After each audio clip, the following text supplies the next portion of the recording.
2023, pero ahora tenemos que mirar al mercado y mirar a dónde tenemos que invertir. Si hay que apostar por la renta variable, si hay que apostar por otro tipo de activos, lo vamos a hacer con AllianceBernstein, con su Product Director, con Teresa Keane. Teresa, good afternoon. Thank you so much for attending this call, this interview from Negocios Televisión.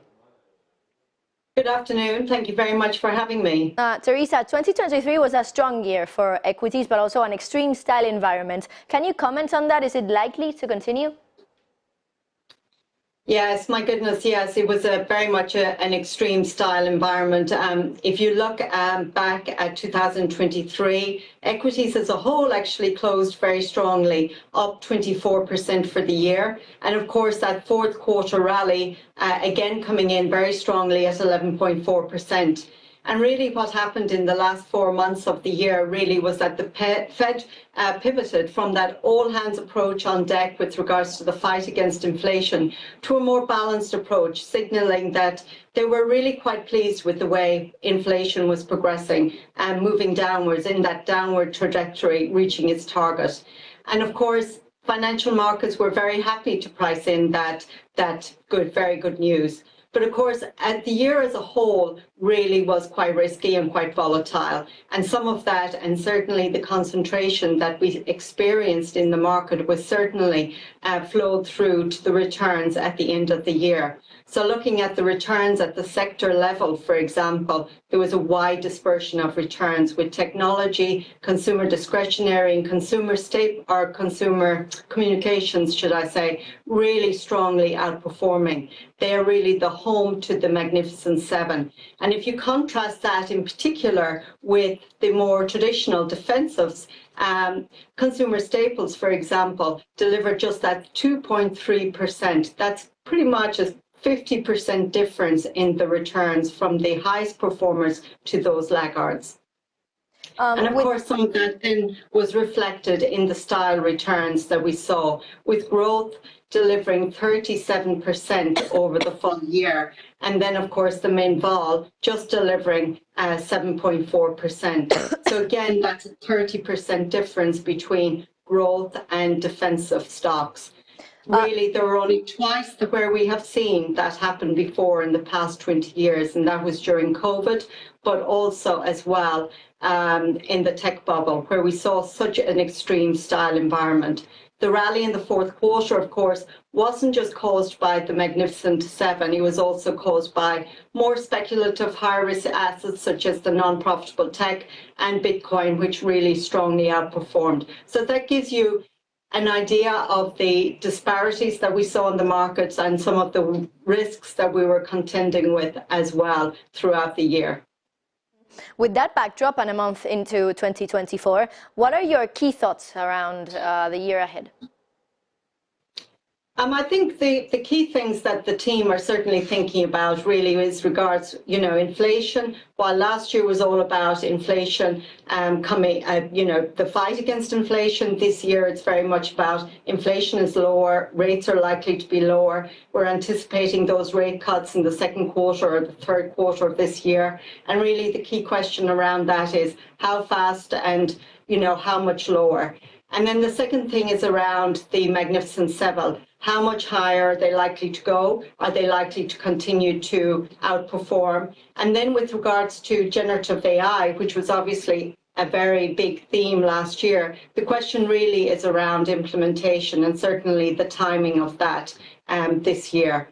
And then I guess the final thing that they're thinking of is really the soft landing or no landing. Even a soft landing is some landing.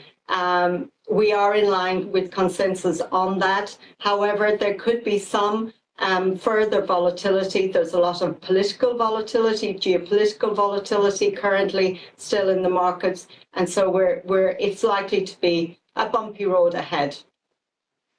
How does AllianceBernstein think about risk and return, and how are you positioned to deliver for the year ahead?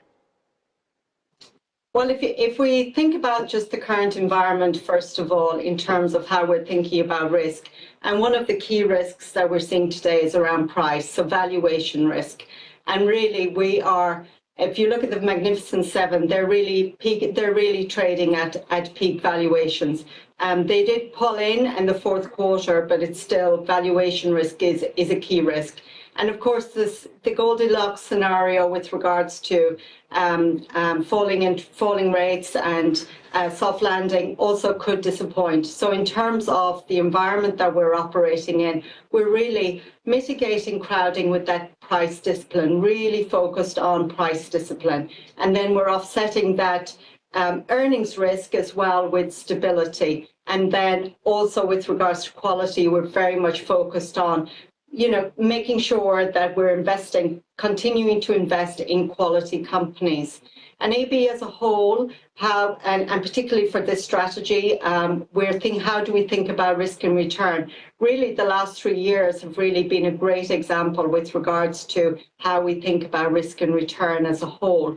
We're seeking to ultimately participate when markets are rising, but also mitigate that risk and also deliver a differentiated pattern of return when markets are falling. And certainly 2022 was a great example of that, when both equities, beta 1 equities and bonds declined in the region of 20%. And at that time, we sought to mitigate that risk and deliver that pattern of returns over that period, which we did. So all in all, what we're seeking to do is really deliver on quality, stability and price, and invest in those companies. And by quality, I mean companies with consistent cash flow, recurring revenue, these measures of profitability that we're looking for, return on invested capital. And then in terms of volatility and stability, I mean lower volatility overall relative to the market. And then in terms of price, avoiding those companies that are susceptible to wide market swings, because really over the long term, these are likely to disappoint. So as bottom-up stock pickers, we're very much focused on our philosophy and our process in this environment, and mindful of the risks that are still out there in today's market. Last question, Teresa. Is quality attractively valued now? Well, actually, that's a very, very good question, actually. We have looked at that, and in our view, value is still attractively valued and fairly valued. I've talked about quality. I've talked about the other factors of stability and price. And if we look at stability, both stability and price are very attractively valued. And then, of course, if we look at the relative valuations of defensives versus history and compare last year to 2003, for example, the relative valuations of defensive sectors have really fallen from that 80th percentile really to 25th percentile today. So really we're seeing opportunity within defensive sectors, but that's not to say that we're just investing across defensives. We're actually finding opportunities across all sectors and industries. And as a strategy, we're casting that wider net to find these quality, stable companies at the right price, not just in traditional defensives, but also finding opportunities within other sectors of the market, like technology, like financials, like industrials. Within technology, for example, we're finding opportunities. We like tech enablers. Within industrials, we like those industrial companies that are really enabling us to transition to the low carbon economy. And there are many of those companies out there. And then in terms of financials, we like those companies, or we like financials with really solid balance sheets and really low leverage. And so we're not just investing in traditional defensives, we're actually participating on the upside through that wide dispersion of investing across sectors and industries as a whole. Product Director at AllianceBernstein, it's been a pleasure to have you here in Negocios Televisión. Thank you so much.